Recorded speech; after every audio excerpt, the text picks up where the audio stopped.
Bab 1658 jatuh. Biksu Daming menundukkan kepalanya dan rambutnya yang panjang bergoyang lembut. Tiba-tiba, bekas luka darah di gelabelannya terbelah dan memperlihatkan mata surgawi berwarna darah. Itu mengerikan, seram dan sangat menakutkan, seperti mata roh jahat dan dipenuhi dengan aura gemetar. Seketika, segala sesuatu dalam visi marsial Dao Prime Body tampaknya telah menghilang. Satu-satunya yang tersisa adalah mata surgawi berwarna darah. Mata kematian. Ini adalah formulasi Dharma teknik visual nomor 1 dan terkuat dari ras mata surgawi. Sepanjang sejarah, ada banyak makhluk ras mata surgawi yang mengolah teknik visual ini. Namun, hanya sedikit yang berhasil membudidayakannya dengan sukses. Untuk mengolah Eye of Death, tuan muda dari ras mata surgawi, Savageai, bahkan membutakan dirinya sendiri pada awal kultivasinya dan tidak dapat melihat cahaya seumur hidup. Di antara ras mata surgawi, orang terakhir yang mengolah mata kematian dapat ditelusuri kembali ke 40.000 tahun yang lalu. Sayangnya, garis keturunan anak itu tidak murni dan merupakan sisa dari ras mata surgawi. Meskipun istilah sisa terdengar baik-baik saja, di mata ras mata surgawi, dia tidak lain adalah anak Abestart. Anak kecil ini diganggu dan hampir mati dalam perlombaan mata surgawi. Pada akhirnya, dia diselamatkan oleh seorang biksu ulung dari biara Daming yang lewat. Yang terakhir membawanya masuk tanpa meremehkan garis keturunannya. Kemudian, anak kecil ini menjadi murid tituler dari biara Daming yang mengguncang seluruh daratan Tianhuang, Biksu Daming. Ekspresi tubuh utama marsial Dao di bawah kabut akhirnya berubah suram. Alasan mengapa Eye of Death sangat kuat adalah karena teknik visual tidak hanya mengandung kekuatan teknik visual, itu juga akan menyebabkan dampak yang sangat besar pada esens spirit. Teknik visual biasa setara dengan seni Dharma. Teknik visual ini adalah perpaduan dari seni Dharma dan keterampilan rahasia roh esensi. Namun, bahkan mata kematian tidak dapat mengancam tubuh utama marsial Dao. Apa yang benar-benar mengejutkan tubuh utama marsial Dao adalah bahwa meskipun teknik visual Biksu Daming menggunakan mata kematian sebagai fondasi, itu sebenarnya lebih unggul dari mata kematian. Ada kekuatan lain dalam teknik visual itu. Dengan kata lain, Mong Daming telah menciptakan teknik visual yang melampaui Eye of Death. Dua nyala api meledak dari mata tubuh utama marsial Dao dan menyerang teknik visual. Teknik visual ini lahir dari Illumination Dragon Eye. Tubuh utama marsial Dao menyempurnakan banyak teknik visual untuk mengubah dan menyempurnakan teknik visual ini, memungkinkannya untuk mendorong kekuatan api hingga batasnya. Ledakan. Kedua teknik visual meledak dan bertabrakan seketika. Melawan mata kematian, dua nyala api yang dilepaskan oleh mata tubuh utama marsial Dao meredup dan padam tak lama kemudian. Mata kematian Biksu Daming terlalu menakutkan. Saat tubuh utama marsial Dao merilis teknik visualnya, dia menyadari bahwa akan sulit bagi teknik visualnya untuk melawan Eye of Death. Oleh karena itu, tubuh utama marsial Dao langsung memblokir dengan tangannya. Pada saat yang sama, api roh bela diri muncul dalam kesadaran tubuh utama Dao bela diri dan melindungi roh esensinya. Bang! Sinar mata kematian mendarat di telapak tubuh utama marsial Dao. Kulit di telapak tangan marsial Dao Prime Body mulai terkorosi seketika. Namun, ki darahnya melonjak dan dia menekan kekuatan mata kematian dengan erat, mencegah lukanya meluas. Seberkas cahaya berwarna darah muncul dalam kesadaran tubuh utama marsial Dao dan menyerang roh esensinya. Sebelum tiba, itu dibakar menjadi abu oleh api roh bela diri. Biksu Daming sedikit mengernyit dan tubuhnya bergoyang. Bekas luka darah di gelabelannya menutup sekali lagi. Mata surgawi akhirnya ditutup. Pada saat itu, dunia tampaknya telah kembali normal. Keheningan yang mati menghilang. Kekuatan hidup kembali. Bahkan jika keterampilan rahasia roh esensi biasa hanya membuat kontak dengan api roh bela diri, roh esensi pembudidaya akan terluka parah. Namun, Mong Daming berhasil bertahan hanya dengan sedikit perubahan ekspresi. Teknik visual itu adalah kartu trufmu, kan? Itu memang sangat kuat. Tubuh utama marsial Dao mengangguk sedikit dan memuji dari lubuk hatinya. Kembali di kuil kuno Grand Primordium, tubuh sejati teratai hijau melepaskan keterampilan rahasia roh esensi dan pedang teratai hijau menebas gelabela Biksu Daming tanpa menimbulkan kerusakan apapun, jelas betapa menakutkannya mata surgawi itu. Biksu Daming tidak berekspresi. Apakah kamu mengejekku? Tidak. Tubuh utama marsial Dao membuka telapak tangannya. Meskipun telapak tangannya sedikit busuk, luka di telapak tangannya telah sembuh dengan cepat dalam waktu singkat karena gelombang ki darahnya yang kuat. Sampai titik kultivasi saya ini, saya tidak pernah terluka. Tubuh utama marsial Dao berkata, kamu harus merasa bangga bahwa teknik visualmu dapat menyakitiku. Biksu Daming tersenyum pahit. Meskipun itu adalah pernyataan yang memuji dia, ada keyakinan dan keberanian yang tak terlukiskan di dalamnya. Biksu Daming merasa sedikit pahit. Sampai saat ini kultivasinya, dia hanya kalah sekali 40.000 tahun yang lalu. Kegagalan itu adalah penghinaan terbesar dalam hidupnya. Namun, bahkan untuk pertempuran itu 40.000 tahun yang lalu, hasil pertempuran hanya diputuskan di akhir dan itu juga merupakan kemenangan tragis bagi pihak lain. Ketika Biksu Daming kembali kali ini, dia jauh lebih kuat daripada 40.000 tahun yang lalu. Untuk berpikir bahwa dia akan menemukan monster misterius yang berinkarnasi. Selanjutnya, kekalahannya kali ini bahkan lebih buruk. Kamu bukan dari daratan Tianhuang. Jantung Biksu Daming berdetak kencang saat dia tiba-tiba bertanya. Dia tahu beberapa rahasia. Di dunia yang luas ini, ada banyak dunia seperti daratan Tianhuang. Teknik kultivasi monster yang menjelma ini istimewa dan tidak ada warisan yang bisa dilihat. Ada kemungkinan besar bahwa orang ini berasal dari dunia lain. Saya dari daratan Tianhuang, kata badan utama Martial Dao. Namun, saya belum pernah melihat orang yang mampu seperti Anda. Biksu Daming sedikit mengernyit. Tubuh utama Martial Dao tersenyum dan tidak mengatakan apa-apa, berjalan menuju Biksu Daming, apakah kamu akan membunuhku? Ekspresi Mong Daming tenang. Dia telah lama melihat melalui hidup dan mati. Dia seharusnya mati 40.000 tahun yang lalu. Satu-satunya hal yang tidak bisa dia lepaskan adalah sesuatu yang lain. Kamu sangat kuat, Biksu Daming berkata, namun, kamu tidak cukup kuat. Sebagai leluhur setengah bela diri belaka, leluhur yang sedikit lebih kuat sudah cukup untuk menekanmu. Petik 2. Selanjutnya, ada keberadaan yang lebih menakutkan di daratan Tianhuang. Kamu harus berhati-hati dan jangan biarkan dia memperhatikanmu. Dao Lord Bloodfin dari 40.000 tahun yang lalu. Tubuh utama Martial Dao bertanya sebagai gantinya. Biksu Daming menyipitkan matanya sedikit dan tidak menjawab secara langsung.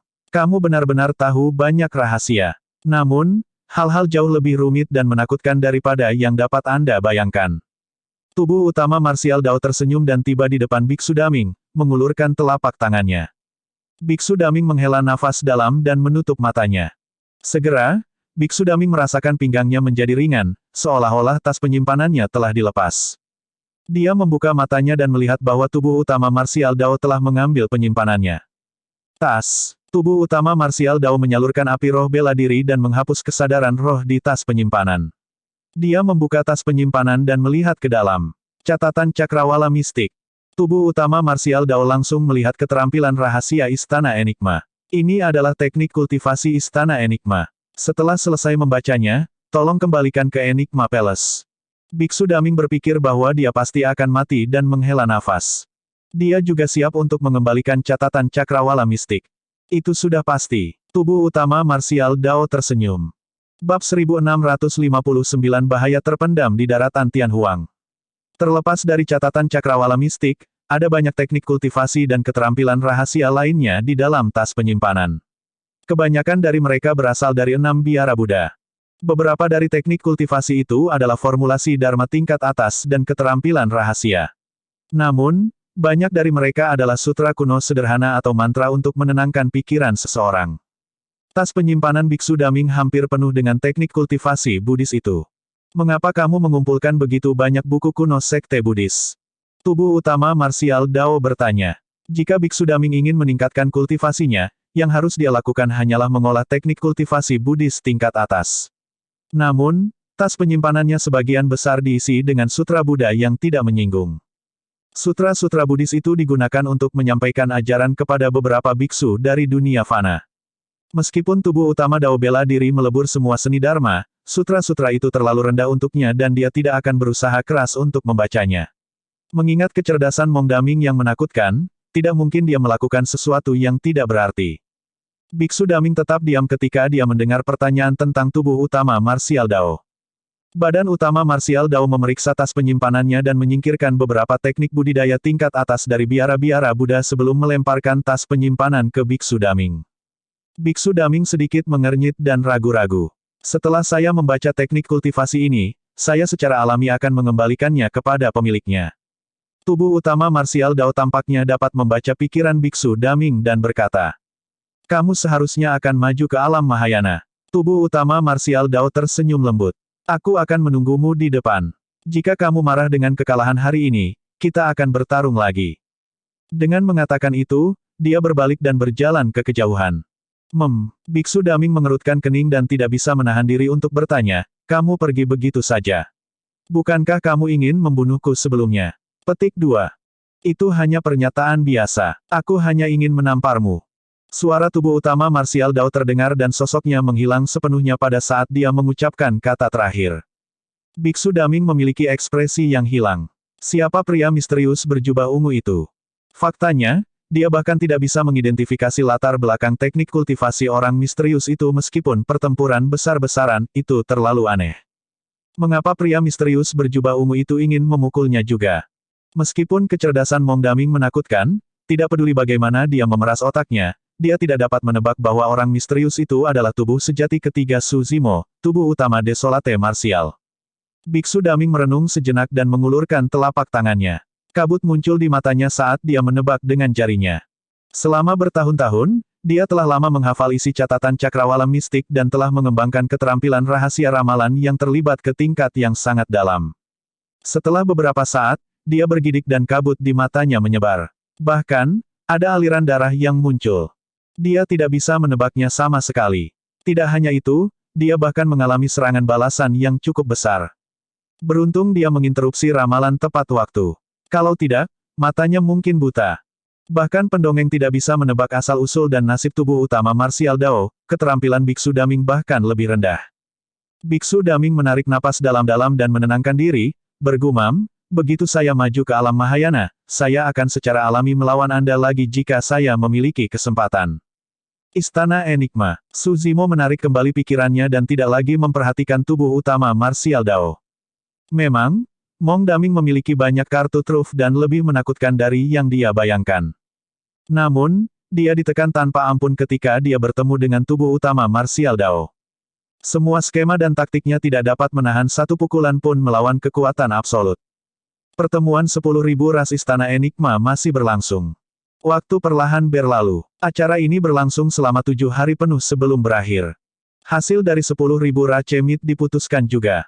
Wilayah 8 ras primordial dapat berkembang dengan pengganda 10. Namun, mereka tidak dapat membunuh semua manusia dan makhluk hidup di wilayah yang diperluas ini yang 10 kali lebih besar sesuka hati. 8 ras primordial harus memberi makhluk hidup kesempatan untuk tinggal jauh atau pindah. Para ahli dari ras primordial dapat meninggalkan tempat terlarang mereka dan tidak lagi harus hidup dengan hina. Namun, mereka tidak bisa melukai siapapun dengan santai saat memasuki wilayah ras lain. Mulai sekarang, 10.000 ras akan hidup berdampingan di daratan Tianhuang. Selama beberapa hari terakhir, beberapa berita menyebar ke Istana Enigma juga. 3 sekte super sekte biduk surgawi, sekte bumi jahat, dan pulau penglai disusupi oleh orang misterius yang menghapus semua teknik kultivasi dan keterampilan rahasia di perpustakaan mereka. Dikatakan bahwa para murid sekte super yang bertarung melawan orang misterius itu semuanya dikalahkan. Di antara mereka, bahkan ada leluhur yang meninggal. Tidak ada yang bisa melihat penampilan orang misterius itu. Tidak ada yang bisa mengungkapkan latar belakang teknik kultivasi orang misterius itu. Semuanya adalah misteri. Para leluhur sekte biduk surgawi, sekte bumi jahat dan pulau penglai secara alami memiliki ekspresi jelek. Semua pembudidaya tahu bahwa ini jelas bukan kebetulan. Pada awal pertemuan 10.000 perlombaan, yang pertama tunduk pada ras primordial adalah 3 sekte super itu. Jelas bahwa orang misterius itu melakukannya dengan sengaja. Beberapa teknik kultivasi dan keterampilan rahasia di perpustakaan telah diturunkan selama berabad-abad. Ketiga sekte super menderita kerugian besar kali ini. Bahkan jika ada beberapa teknik kultivasi dan keterampilan rahasia yang dikembangkan oleh para ahli sekte, sangat sulit bagi mereka untuk ditulis ulang dengan sempurna. Meskipun fondasi dari 3 sekte super masih ada, hilangnya teknik kultivasi mereka di perpustakaan mereka berarti bahwa fondasi mereka sekarang terguncang. Jangan biarkan aku tahu siapa kamu. Patriark Sekte Bumi Jahat berkata dengan penuh kebencian, kalau tidak, aku pasti akan mencabik-cabikmu. Fufu. Su Zimo mencibir dengan dingin dan mengejek, kamu jahat pada pembudidaya manusia tetapi tunduk pada ras primordial. Seberapa mampu? Patriark Sekte Bumi Jahat menyipitkan matanya dan menatap Su Zimo dengan ekspresi tidak ramah.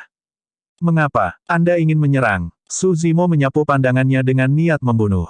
Patriark Sekte Bumi Jahat menoleh sedikit dan menghindari tatapan tajam Su Zimo tanpa mengatakan apa-apa. Saat ini, Desolate Martial bukan lagi leluhur setengah bela diri yang bisa mereka tekan sesuka hati sebelum dimulainya 10.000 perlombaan. Sekarang dia telah memasuki alam Mahayana, Desolate Martial sudah menjadi ahli patriark. Lebih penting lagi, semua orang tahu bahwa Kaisar Manusia telah menulis dekrit Dharma secara pribadi untuk memberikan gelar Kaisar Manusia serta segel Kaisar Manusia kepada Suzimo. Dapat dikatakan bahwa Desolate Martial saat ini adalah Kaisar Manusia baru di hati semua makhluk hidup. Selanjutnya, ini adalah Istana Enigma. Ras Naga hadir, penjaga istana hadir, dan Kaisar Mistik Istana Enigma hadir. Bahkan jika dia memiliki 100 nyali, dia tidak akan berani menyerang Desolate Martial di sini. Beberapa leluhur Mahayana bertukar pandang tanpa mengatakan apa-apa dan memiliki pemahaman diam-diam. Begitu Desolate Martial memasuki alam Mahayana, dia pasti akan menuju ke medan perang kuno. Akan ada banyak ahli yang tertarik dengan Desolate Martial di medan perang kuno. Pada saat itu, Suzimo melihat celah di cakrawala dengan ekspresi khawatir. Retakan itu ditinggalkan oleh keturunan Kaisar Manusia ke daratan Tianhuang. Meskipun Kaisar Manusia telah pergi, retakan sudah muncul di daratan Tianhuang. Ada ketidaksempurnaan di surga dan bumi dan hukum berada dalam kekacauan, tidak ada yang tahu dampak apa yang akan terjadi. Bahaya ras primordial untuk sementara lega. Namun, daratan Tianhuang masih dalam kekacauan dan memiliki beberapa bahaya laten.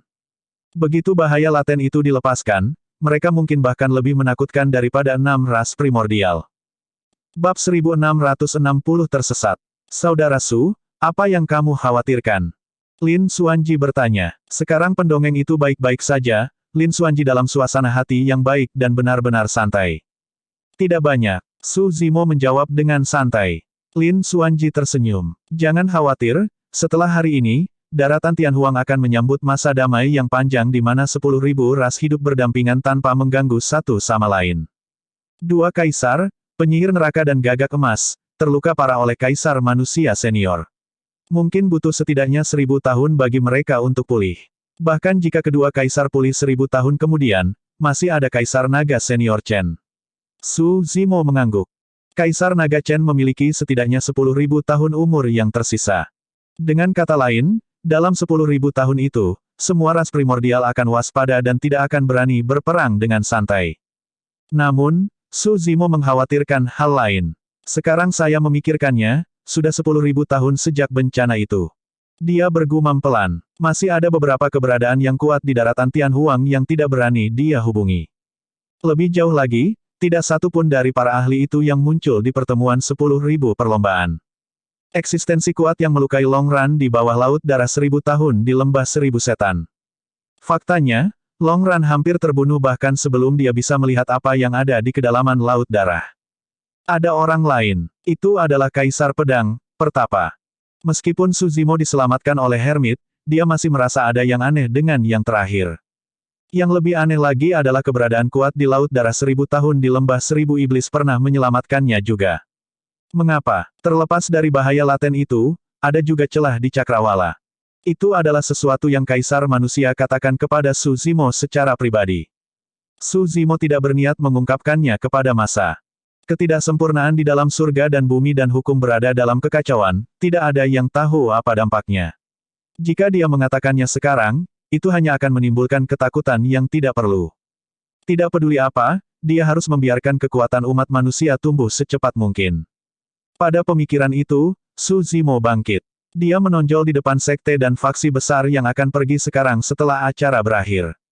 Semuanya, tolong tunggu. Su Zimo menyatakan. Semua pembudidaya dari sekte dan faksi utama berbalik dan menatap Su Zimo. Di telapak tangan Su Zimo ada buah hitam dan kristal yang memancarkan aura jahat yang kaya. Buah roh jahat. Banyak ahli berseru dan langsung mengenali buahnya. Sebelumnya, ketika Su Zimo mencoba menerobos ke alam Mahayana dan menjalani kesengsaraan kekuatan surgawi, dia mengkonsumsi buah roh jahat. Tatapan para ahli leluhur setengah bela diri dari sekte dan faksi utama berubah tajam ketika mereka melihat buah itu. Senior Desolate Martial, apakah Anda melelang buah roh jahat ini? Master lembah dari lembah Snowdrift bertanya dengan hormat, jika ini adalah pelelangan, saya bersedia menawarkan harta, teknik kultivasi, atau keterampilan rahasia sebagai gantinya, Senior Desolate Martial. Meskipun Su Zimo masih muda, dia sudah menjadi senior ahli leluhur setengah bela diri. Saya akan menggunakan harta dharma untuk menukarnya. Leluhur setengah bela diri dari Sekte Biduk Surgawi buru-buru berkata, saya pernah mendapatkan harta dharma di reruntuhan kuno dan siap menggunakannya untuk diri saya sendiri. Namun, saya dapat menanggung kerugian hari ini dan menggunakan harta dharma itu sebagai ganti buah roh jahat ini. Petik 2. Pada tingkat leluhur setengah bela diri atau leluhur, barang apapun yang diambil adalah harta yang tak ternilai harganya, sebagian besar hanya bisa ditukar dengan barang lain. Saat dia mengatakan itu, leluhur setengah bela diri dari Sekte Biduk Surgawi mengeluarkan pedang hijau giok dari tas penyimpanannya. Meskipun pedang itu terlihat sangat kuno, saat dicabut, kilatan dingin bersinar dari tubuhnya seperti riak air, sangat tajam. Itu memang harta dharma yang luar biasa. Aku bisa menggunakan kekuatan suci yang lebih rendah sebagai ganti buah roh jahat. Leluhur setengah bela diri dari Sekte Bumi Jahat tidak bisa tidak menonjol juga. Saya pernah mendapatkan halaman kulit binatang. Di atasnya, ada kekuatan suci sisa yang terkondensasi dengan kuat. Jika kamu mendapatkan kulit binatang itu, kamu pasti akan dapat memahami kekuatan surgawi yang lebih rendah di atasnya.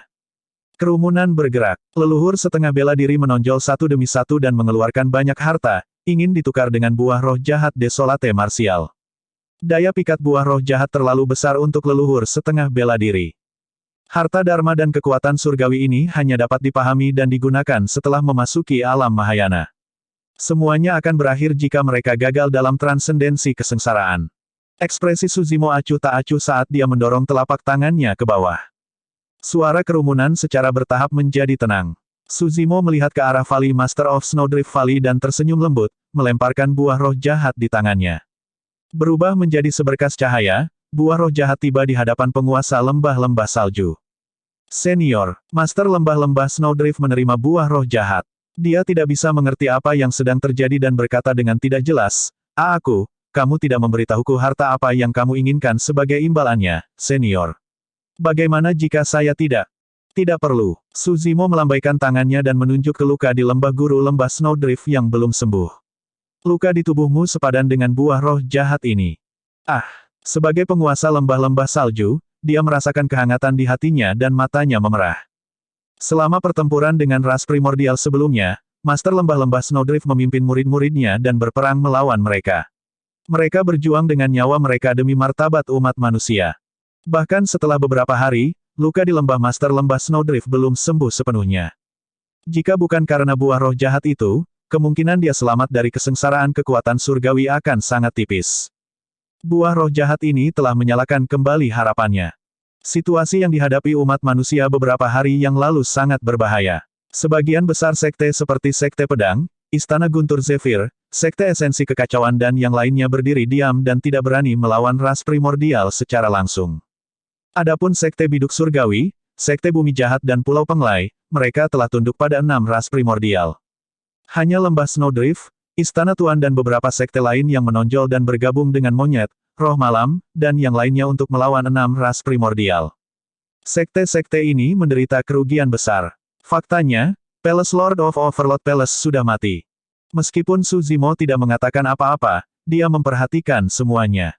Suzimo menamparkan tas penyimpanannya dan mengeluarkan lusinan buah roh jahat. Para pembudidaya tersentak. Sangat banyak. Seketika, tatapan terik yang tak terhitung jumlahnya tertuju pada Suzimo.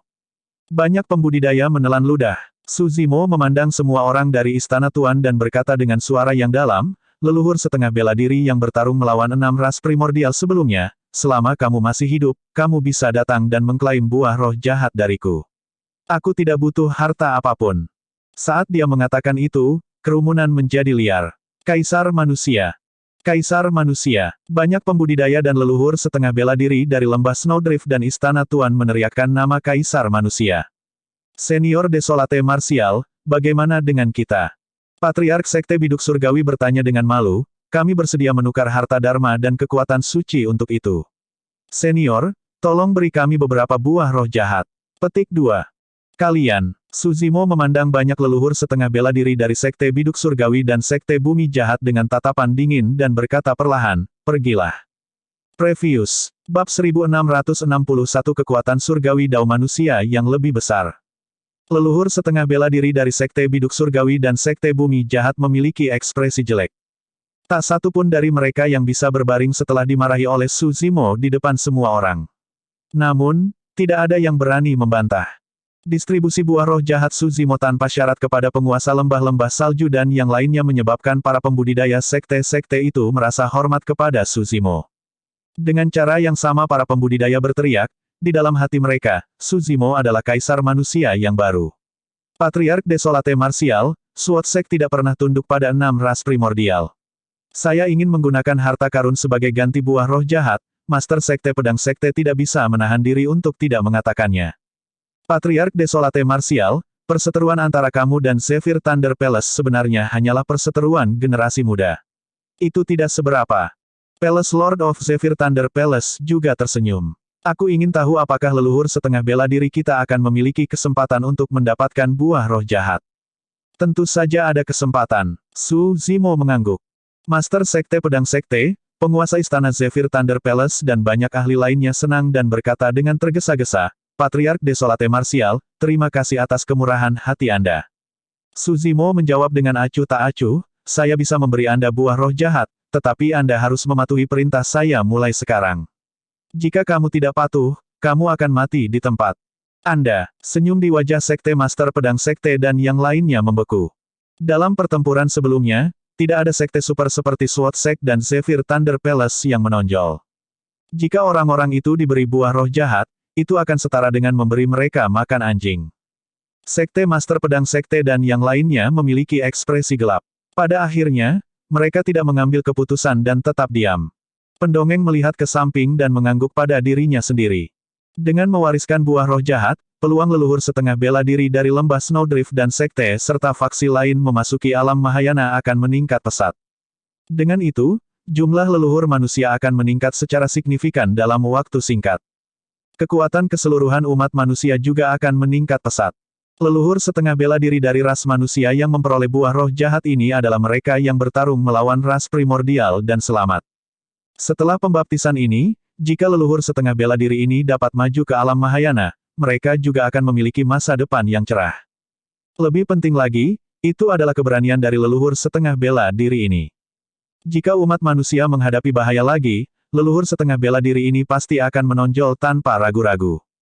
Demikian juga, untuk berpikir bahwa 3 sekte super, sekte biduk surgawi dan pulau Penglai, akan menjadi yang pertama tunduk pada 6 ras primordial. Pada akhirnya, hasil mereka adalah yang paling tragis. Betul sekali. Terlepas dari kenyataan bahwa sekte mereka diserang, kerugian mereka di 10.000 racemit sangat besar dan banyak ahli meninggal juga. Petik 2. Era milik Desolate Martial akan segera tiba. Ya, Desolate Martial telah maju ke alam Mahayana. Sekarang Kaisar Manusia mewariskan gelarnya dan mengumpulkan kekayaan dunia, situasinya menjadi kacau. Mungkin akan sulit untuk menghentikan kebangkitannya. Meskipun makhluk hidup dari 10.000 ras mundur setelah pertemuan berakhir, mereka masih mendiskusikannya. Bahkan, untuk waktu yang lama, pertemuan 10.000 ras akan menjadi fokus diskusi bagi makhluk hidup di daratan Tianhuang. Dari 9 ras primordial, wilayah ras dewa juga tidak berkembang. Selanjutnya, tidak ada seorang pun dari ras dewa yang diizinkan meninggalkan habitatnya. Jika salah satu dari mereka menginjakan kaki ke daratan Tianhuang, semua makhluk hidup dari 10.000 ras bisa membantai mereka sesuka hati. Meskipun Kaisar Dewa Surgawi sudah mati, fondasi yang dalam dari ras dewa selama bertahun-tahun masih tidak bisa dicemooh. Secara alami, manusia tidak bisa menghadapinya secara langsung. Ras primordial khawatir bahwa ras dewa mungkin putus asa jika mereka didorong ke batas mereka, jadi mereka tidak mencoba untuk memusnahkan ras dewa sepenuhnya. Kerumunan 10.000 ras secara bertahap menghilang. Ras primordial juga mengucapkan selamat tinggal. Tubuh sejati naga Phoenix akan mengikuti Kaisar Naga Chen dan kembali ke lembah tulang naga untuk berkultivasi dalam pengasingan. Setelah dia menyaksikan banyak kaisar top dalam pertempuran, tubuh sejati naga Phoenix memiliki pemahaman yang luar biasa. Ada darah dan mayat di mana-mana di Istana Enigma. Reruntuhan yang ditinggalkan oleh pertempuran kaisar sangat menghancurkan karena banyak pembudidaya Istana Enigma dibersihkan. Ke atas. Meskipun tas penyimpanan para ahli itu tidak bisa menebus hilangnya Istana Enigma, mereka juga mendapatkan sedikit keuntungan. Tuan, pikirkan cara untuk menyelamatkan kakak senior. Carefree membawa kucing putih dan berlari keluar. Baru pada saat itulah Suzimo diingatkan tentang Bei Mingsue dan menerima kucing putih dari Carefree dengan tergesa-gesa. Dia datang ke hadapan pendongeng dan berkata, "Senior, kucing putih ini adalah murid pribadi saya. Dia dipengaruhi oleh kekuatan surgawi dari Beast Dao dan direduksi menjadi kucing putih. Saya ingin tahu apakah Anda dapat mengubahnya kembali, senior." Petik 2. Pendongeng menggelengkan kepalanya dengan lembut. The Beast Dao hanyalah kekuatan surgawi yang lebih rendah. Secara alami, saya dapat membersihkan Beast Dao dari tubuh kucing putih. Petik 2. Namun, dia telah dipengaruhi oleh kekuatan suci dari Beast Dao begitu lama dan telah sangat terpengaruh. Saya tidak dapat menjamin bahwa tidak akan ada masalah jika saya secara paksa membersihkan kekuatan suci dari tubuhnya. Suzimo tampak khawatir. Pendongeng mengubah topik. Kamu tidak perlu khawatir. Selama Anda melepaskan kekuatan surgawi Dao manusia yang lebih besar, Anda akan dapat menetralkan Beast Dao dengan sempurna dan mengembalikan murid Anda ke keadaan semula. Kong Yun, kami harus bergantung padamu untuk itu. Pendongeng memandang Kaisar Biara berlian di samping dan berkata sambil tersenyum. Kaisar bernama Kong Yun mengatupkan kedua telapak tangannya dan meneriakkan proklamasi Buddhis dengan lembut, "Pelindung bela diri Desolate, jangan khawatir. Lihat saya mengubah pelindung ini kembali." Petik 2. Saat dia mengatakan itu, Kong Yun menyalurkan roh esensinya dan mengulurkan jarinya. Kekuatan suci yang kuat berkumpul di ujung jarinya dan mendarat di atas kucing putih dalam pelukan Suzimo. Suara mendesing. Cahaya misterius terpancar dari kucing putih, seolah-olah berkilauan. Tepat di depan semua orang, kucing putih itu berangsur-angsur menghilang dalam cahaya dan sebagai gantinya adalah seorang wanita yang menawan dan tanpa cacat. Dia berbaring di pelukan Suzimo dengan kecantikan yang elegan, itu adalah Bei Mingsue. Suzimo menilai Bei Mingsue dan menghela nafas lega setelah merasakan kondisi tubuhnya. Tubuhnya baik-baik saja. The Beast Dao diselesaikan dengan sempurna. Menguasai. Bei Mingsue tersipu dan memanggil dengan lembut. Suzimo akhirnya tersadar dari pingsannya dan tertawa terbahak-bahak. Dia menurunkan Bei Mingsue dengan tergesa-gesa dan berbalik untuk membungkuk dalam-dalam kepada Biksu Kong Yun. "Terima kasih, senior." Bei Mingsue juga membungkuk kepada Biksu Kong Yun dan mengungkapkan rasa terima kasihnya dengan tulus. "Kakak senior, apakah kamu masih mengenaliku?" Carefree ditutup dengan seringai. "Ketika aku melihatmu, kamu masih telur. Bagaimana saya bisa mengenali seseorang yang telah banyak berubah?" Bei Mingsue tersenyum dan menggelengkan kepalanya dengan lembut. Suzimo tersenyum. "Kalian bisa turun. Pergi ke tempat lain untuk berbicara." "Iya." Bei Mingsue dan Carefree membungkuk dan mundur. Sepanjang jalan, Carefree mengobrol tanpa henti di sekitar Bei Mingsue. "Zimo, aku akan memasuki istana Kaisar Manusia dan pergi sementara." Si pendongeng berkata, "Apa rencanamu setelah ini?" "Beristirahatlah dan bersiaplah untuk memasuki medan perang kuno." Suzimo berkata dengan suara yang dalam. Yang kuno adalah dimensi sisa yang ditinggalkan oleh perang kuno di mana banyak kaisar bertarung, itu berisi banyak kekuatan suci. Mereka bisa berada di reruntuhan, mayat, gunung, sungai atau bahkan bunga dan pohon. Tidak ada yang bisa menjamin jenis peluang dan pertemuan yang akan ditemui seseorang di dalamnya. Karena Anda ingin memasuki medan perang kuno, izinkan saya mengingatkan Anda tentang beberapa hal. Pendongeng berkata, ada segel yang ditinggalkan oleh Kaisar Manusia di medan perang kuno dan Kaisar dari ras primordial tidak bisa masuk. Anda tidak perlu khawatir tentang itu. Petik 2. Namun, itu tidak berarti bahwa tidak ada bahaya di medan perang kuno. Biksu Kong Yun di samping mengangguk juga. Pertemuan 10.000 perlombaan telah berakhir dan krisis ras primordial telah diselesaikan. Namun, Anda telah memutuskan hubungan Anda dengan sekte super seperti sekte biduk surgawi, sekte bumi jahat, dan pulau penglai sepenuhnya. Pasti akan ada leluhur yang menargetkanmu di medan perang kuno. Bab 1662 posisi di peringkat kekuatan surgawi. Pendongeng itu mengangguk. Betul sekali. Segel Kaisar Manusia adalah senjata besar dari daratan Tianhuang. Ketika turun, ia dapat menekan gunung dan sungai hingga ribuan kilometer. Bahkan Kaisar Dewa Surgawi dan yang lainnya sangat waspada terhadapnya. Petik 2. Karena segel Kaisar Manusia ada di tanganmu, aku menduga seseorang pasti akan memperjuangkannya. Anda harus sangat berhati-hati. Suzimo mengangguk. Ini, di samping gelar Kaisar Manusia dan segel Kaisar Manusia, semuanya adalah bentuk pelatihan yang ditinggalkan untuknya oleh Kaisar Manusia. Jika dia ingin tumbuh lebih jauh, dia harus mengalami hal-hal ini. Jika dia mengikuti aturan dengan kaku dan memahami kekuatan surgawi satu demi satu di medan perang kuno, dia mungkin tidak akan bisa menjadi kaisar dalam 10.000 tahun, apalagi 1.000. Pendongeng berpikir sejenak dan melanjutkan, ada 36 peringkat di peringkat kekuatan surgawi dan kaisar tidak termasuk di antara mereka. Dengan kata lain, semua orang di peringkat kekuatan surgawi adalah leluhur Mahayana. Jika peringkat kekuatan surgawi hanya untuk ketenaran, tidak apa-apa bahkan jika saya tidak bersaing untuk itu. Su Zimo tidak terganggu oleh hal-hal seperti itu. Dari 3 peringkat Istana Enigma, dia hanya bertarung untuk peringkat fenomena. Leluhur Linglong menetapkan peringkat kekuatan surgawi di era kuno dan ketenaran adalah yang kedua. Pendongeng itu menggelengkan kepalanya. Yang paling penting, ada 36 kekuatan surgawi yang lebih besar di peringkat kekuatan surgawi. Semakin jauh nama seseorang di peringkat, semakin banyak jumlah kekuatan surgawi yang lebih besar yang mereka warisi dari peringkat kekuatan surgawi. Petik 2. Pendongeng berkata, misalnya, jika Anda berada di peringkat 36 pada peringkat kekuatan surgawi, Anda akan mewarisi kekuatan suci yang lebih besar dari peringkat kekuatan surgawi. Jika kamu berada di peringkat ke-35, kamu akan mewarisi 2. Jika kamu berada di peringkat pertama di Divine Power Ranking, kamu akan mewarisi total 36 Divine Power yang lebih besar. Setelah jeda singkat, pendongeng melanjutkan, tidak hanya itu, peringkat kekuatan surgawi disempurnakan secara pribadi oleh Kaisar Manusia dan dia bahkan menanamkan 6 kekuatan suci tertingginya.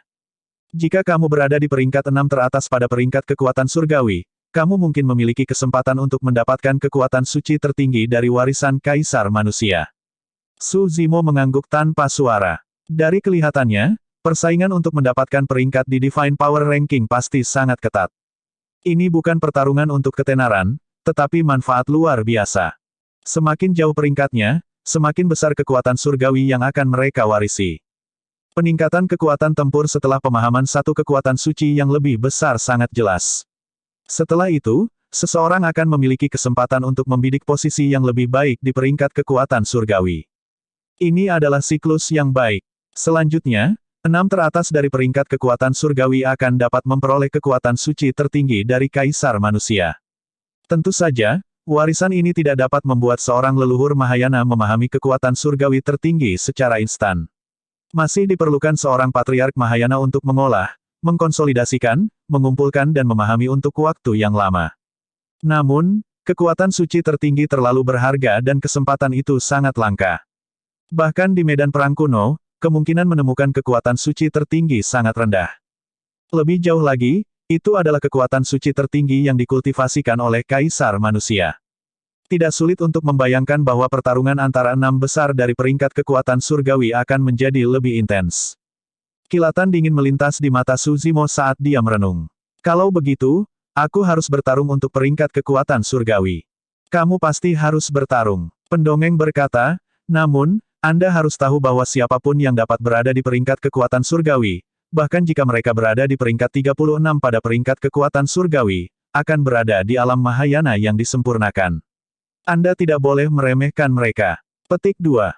Seseorang hanya bisa maju ke alam Mahayana yang disempurnakan setelah memahami setidaknya 10 kekuatan surgawi yang lebih besar, jelas betapa sengitnya persaingan peringkat kekuatan surgawi. D34, 27 dan 21 di Divine Power Ranking, Matriark Yue Luo, Patriark Fei Duan dan Patriark Su Jing, muncul di 10.000 Racemit dan 2 dari mereka dibunuh oleh Dragon Phoenix True Body, hanya menyisakan Patriark Su Jing hidup-hidup. Ketiganya berada di alam Mahayana yang sempurna. Namun, tubuh sejati teratai hijau bukanlah tabu naga Phoenix. Dia belum tumbuh ke puncaknya dan hanya di kelas 8 sementara dia hanya di alam Mahayana tahap awal. Jika dia menghadapi Mahayana yang sempurna, dia pasti tidak punya kesempatan untuk menang. Namun, tubuh sejati teratai hijau memiliki potensi yang sangat besar. Jika dia terus tumbuh dan bahkan melunakkan kekuatan suci tertinggi, dia mungkin bisa bertarung melawan senjata kaisar di puncak kelas 8. Jika dia bisa tumbuh ke kelas 9. Pendongeng berkata, saat aku memasuki istana kaisar manusia kali ini dan menerima warisannya, penjaga istana juga harus menjalani transendensi kesengsaraan.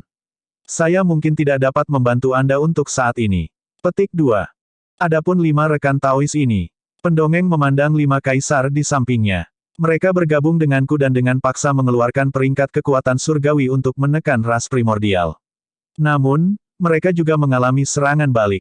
Mungkin butuh setidaknya 1000 tahun bagi mereka untuk memulihkan diri. Petik 2. Kamu hanya bisa bergantung pada dirimu sendiri di medan perang kuno. Kamu harus berhati-hati. Su Zimo mengangguk. Pendongeng meninggalkan beberapa pengingat lagi sebelum beralih ke istana Kaisar Manusia dengan penjaga istana. Ledakan, ledakan, ledakan. Istana Kaisar Manusia merobek udara dan menghilang dari pandangan semua orang. Setelah itu, Biksu Kong Yun dan Kaisar lainnya pergi satu demi satu juga. Keributan Istana Enigma secara bertahap bubar dan kedamaian kembali. Jantung Suzimo berdetak kencang saat dia memikirkan seseorang. Dia melihat sekeliling tetapi tidak dapat menemukan jejak orang itu. Selir Yu. Pada pertemuan 10.000 perlombaan, dia tidak menyangka Selir Yu menonjol ketika hidupnya dipertaruhkan. Tapi sekarang, Selir Yu sudah pergi dan keberadaannya tidak diketahui. Su Zimo menghela nafas dengan lembut. Sebelum dia bisa berterima kasih padanya, dia sudah pergi dalam diam. Rubah kecil berjalan mendekat dan mengedipkan matanya. Ada sedikit keengganan di matanya saat dia berbisik, "Tuan muda, apakah Anda akan pergi lagi?" Monyet dan yang lainnya juga menatap Su Zimo dengan penuh antisipasi. Meskipun mereka enggan, mereka tidak mengatakan apa-apa. Selama bertahun-tahun, 7 dari mereka bersaudara jarang menghabiskan waktu bersama. 100 tahun di Tousan Demon Valley adalah waktu pertemuan langka yang tidak terganggu oleh siapapun. Tidak perlu terburu-buru. Su Zimo tersenyum lembut. Aku bisa beristirahat untuk jangka waktu sekarang setelah masalah ras primordial telah diselesaikan. Kita dapat memanggil Night Spirit dan mengadakan pertemuan yang baik ketika saatnya tiba. Petik 2. Besar. Rubah kecil tidak bisa menahan diri untuk tidak bertepuk tangan dan bersorak. Aduh, aduh. Monyet memukul-mukul dadanya dengan penuh semangat. Harimau roh itu juga menyeringai. Perasaan hangat melonjak di hati Su Zimo ketika dia melihat itu. Sementara bahaya umat manusia mungkin belum berakhir, seharusnya ada periode waktu yang relatif damai di daratan Tianhuang. Tidak peduli apapun sekarang pertemuan 10.000 ras telah berakhir. Su Zimo percaya bahwa dengan saudara-saudaranya di sisinya, mereka akan mampu menanggung segalanya tidak peduli apa yang akan terjadi di daratan Tianhuang di masa depan. Untuk periode waktu berikutnya, tubuh sejati naga Phoenix kembali ke tanah naga leluhur untuk berkultivasi. Tubuh utama Martial Dao menyempurnakan dan menyerap banyak teknik kultivasi dan keterampilan rahasia di kota Pingyang dan menggabungkannya ke dalam tungku Martial Dao, bersiap untuk menerobos ke alam Mahayana. Dalam beberapa tahun berikutnya, Su Zimo kembali ke 100 sekte penyempurnaan dan mencoba menerobos ke alam Mahayana dengan api ekstrim. Dia pernah membawa Xiaoning kembali ke Ethereal Peak bersama Ji Chengtian, Leng Rou, Little Fatty dan yang lainnya untuk bersatu kembali dengan Bangau Abadi yang lama dan yang lainnya. Dia bahkan pernah ke ibu kota Great Zhou dan mengobrol dengan Yao Xue sambil mengenang masa lalu. Selama bertahun-tahun, sebagai permaisuri Zhou Agung, Yao Xue menghabiskan sebagian besar usahanya untuk mengelola kekaisaran Zhou besar. Secara alami, kecepatan kultivasinya melambat. Saat ini, dia baru saja memasuki ranah Void Reversion. Jarak antara mereka berdua sebenarnya semakin lebar. Namun, setelah apa yang mereka berdua alami saat itu, Su Zimo merasa bahwa Yao Xue akan selalu menjadi orang yang spesial dan tak tergantikan. Kemudian, Su Zimo, Night Spirit, Monyet, dan yang lainnya mendominasi 8 wilayah iblis. Untuk mengetahui alasan kematian ayah King King, mereka pergi ke Tousan Spider Sendune dan menyebabkan keributan besar. Bahkan Demon Patriarchs of Tousan Spider Sendune tidak berani masuk. 7 bersaudara itu bahkan menjelajahi 3 samudera dan merampas harta mistis yang tak terhitung jumlahnya sebelum kembali ke daratan Tianhuang. 10 tahun kemudian, setelah mengucapkan selamat tinggal pada Night Spirit dan yang lainnya, Su Zimo menuju ke medan perang kuno. Bab 1663 Neraka Dao. Dalam kehampaan medan perang kuno, sebuah retakan tiba-tiba muncul dan seorang kultivator berjubah hijau melesat masuk. Dia telah menyempurnakan fitur itu tidak lain adalah Patriark Desolate Martial, Su Zimo. Lingkungannya tandus, gurun tanpa tanda-tanda kehidupan. Su Zimo melepaskan kesadaran rohnya dan merasakannya dengan hati-hati. Memang, medan perang kuno berbeda dari daratan Tianhuang. Medan perang kuno adalah dunianya sendiri dan ada banyak kekuatan suci yang bertahan di dalamnya, bertahan selama berabad-abad dan memiliki kekuatan yang luar biasa. Jika sosok perkasa tubuh bersama masuk, tubuh mereka tidak akan mampu menahan tekanan dan terjepit menjadi kabut darah, mati di tempat.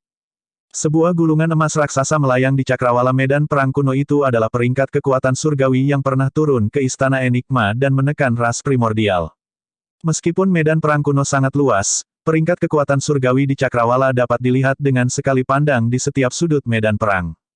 Itu juga di pusat seluruh medan perang kuno. Saat ini, Su Zimo hanya berada di alam Mahayana tahap awal dan tidak terburu-buru untuk memperebutkan tempat di peringkat kekuatan surgawi.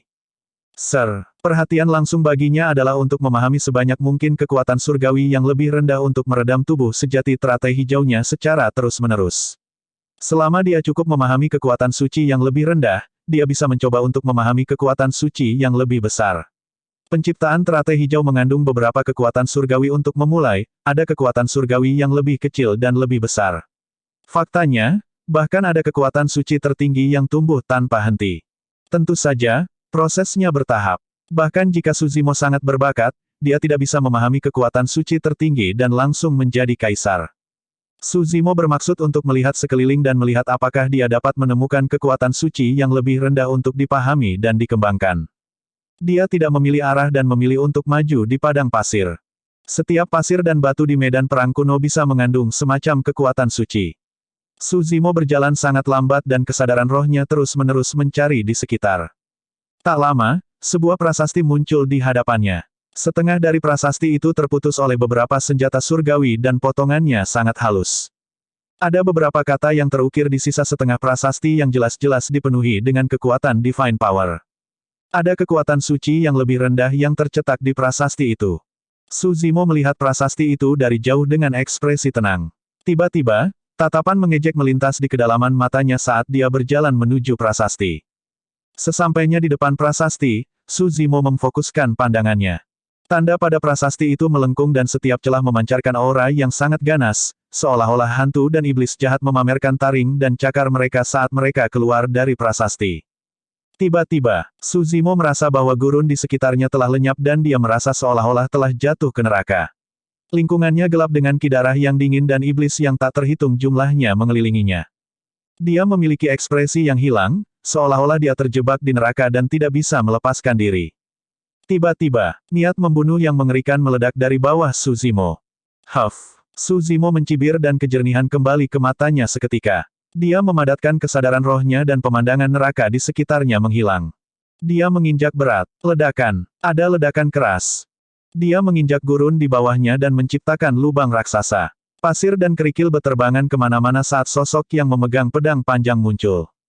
Bila pedang itu mengenai kaki Su Zimo, tatapan kejam melintas di mata sosok itu. Baginya, serangannya cukup untuk menembus kaki Su Zimo. Dentang. Sebelum dia bisa menyelesaikan pikirannya, dia mendengar suara yang tajam. Pedangnya tidak hanya gagal menembus kaki Su Zimo, bahkan mengeluarkan suara logam. Pedangnya bengkok seolah-olah menabrak dinding besi. Cahayanya redup dan hampir patah. Ah! Ekspresi orang itu berubah dan dia tiba di sisi lain Su Zimo dalam sekejap. Mempersempit pandangannya, dia menilai Su Zimo dalam diam. Tatapan Su Zimo beralih ke orang itu. Itu adalah seorang kultivator kurus. Tingginya kurang dari 10 kaki dan tampak seperti orang cebol. Mahayana tahap awal. Bahkan pembudidaya terlemah di medan perang kuno adalah leluhur Mahayana. Tidak ada dendam di antara kita. Kenapa kamu ingin membunuhku? Su Zimo bertanya dengan dingin. Heh, kultivator kurus itu mencibir, bagaimana Anda masih begitu naif meskipun Anda berada di alam Mahayana? Pernahkah ada alasan untuk semua pertempuran dan pembunuhan di dunia kultivasi? Petik 2. Sebenarnya, memang ada divine power yang lebih rendah pada prasasti yang rusak. Adapun pembudidaya kurus itu, dia tidak pergi setelah mengolah kekuatan suci yang lebih rendah. Sebagai gantinya, dia berkemah di dekat prasasti yang rusak untuk menunggu para leluhur lainnya tiba. Jika dia tidak merasa percaya diri, dia akan tetap diam dan tidak menyerang. Jika dia bertemu seseorang seperti Su Zimo yang berada di Mahayana tahap awal dan tidak tampak seperti ancaman, dia akan menyergap dan membunuh yang terakhir. Patriark kurus ini telah mencoba metode ini beberapa kali sebelumnya. Dia bahkan berhasil mendapatkan beberapa kekuatan surgawi yang lebih rendah dari leluhur yang meninggal. Sayangnya, orang yang dia temui hari ini adalah Su Zimo. Saat Su Zimo melihat persepsi rohnya yang kuat merasakan bahaya. Anak muda, serahkan harta dharma di kakimu. Jika kamu memiliki kekuatan suci, serahkan juga dan aku bisa menyelamatkan hidupmu. Patriark kurus berkata dengan dingin. Menurut pendapatnya, Su Zimo pasti mengenakan harta dharma seperti sepatu bot di kakinya. Itulah alasan mengapa kaki yang terakhir kebal terhadap senjata dan tidak bisa ditusuk oleh pedang. Su Zimo tersenyum dan bertanya, kamu tidak mengenaliku. Aku tidak peduli siapa kamu. Patriark kurus itu mencibir, aku telah membunuh lebih dari 10 bocah sepertimu yang baru saja memasuki alam Mahayana. Apakah begitu? Suzimo mengangguk dan berkata dengan acuh tak acuh, bayar dengan nyawamu hari ini. Sebelum kalimatnya selesai, sosok Suzimo melintas dan kidarahnya melonjak, melepaskan sinar cahaya. Dia mengulurkan tangan dan meraih kepala Patriark kurus itu. Set, ekspresi Patriark kurus berubah. Kekuatan dan aura yang dilepaskan oleh serangan Suzimo terlalu kuat. Dia benar-benar merasakan bahaya dan khawatir. Astaga, tanpa ragu, Patriark kurus itu menyalurkan pedang di tangannya dan mengedarkan kidarahnya pada saat yang sama, menusuk ke arah telapak tangan Suzimo. Dentang, suara renyah lainnya terdengar saat pedang itu mengenai telapak tangan Suzimo. Harta Dharma biasa tidak dapat melukai tubuh sejati teratai hijau grade 8 sama sekali. Ekspresi Suzimo dingin dan tatapannya acuh tak acuh. Mengerahkan kekuatan di telapak tangannya, dia meraih pedang dan melepaskan sentakan yang kuat. Retakan, retakan, retakan, retakan muncul di pedang. Sebuah kekuatan yang luar biasa melonjak ke tubuh Patriark kurus itu. Patriark kurus itu bergidik seolah-olah dia disambar petir. Telapak tangannya robek dan darah segar menetes saat dia mundur terus-menerus.